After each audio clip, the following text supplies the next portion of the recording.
In this video, we're gonna be making the best tacos that I've actually ever made.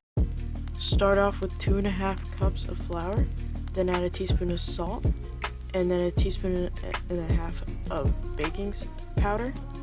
Then you want to add in 2 tablespoons of oil, and then you want to add a little bit of water at a time. There's no actual measurement for this because every time I've made these, it's been different because of like everything that's in the air and things like that. I don't know what exactly goes into it, but it's different every time.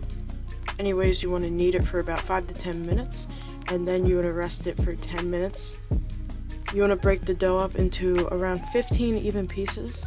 I think that's what I got. And then you want to roll the little balls out. You want to turn it a little, then roll it out, turn it a little, and then roll it out. Then when you get it to about 1/8 of a thickness, you want to put it into a pan, just basically dry cooking it.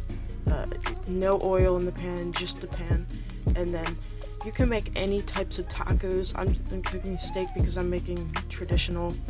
Cut the steak up. I'm putting a little mozzarella cheese and some lettuce and a little basil. And you can also make breakfast tacos, breakfast burritos.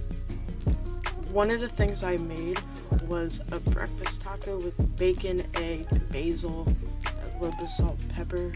Also, I put some cheese on the eggs. It elevates the flavor and it's just great. And the classic tortilla, it tastes very good. You can tell if it's a fresh tortilla, and fresh tortillas, homemade tortillas, taste very, very good. Also, I would recommend just cooking its steak instead of using ground beef, but that's whatever you want. It's so good though. You can literally make anything with these tortillas. They're literally the best tortillas I've ever made. Anyways, thank you guys for watching. Comment, like, and subscribe, and I will see you in the next one. Bye.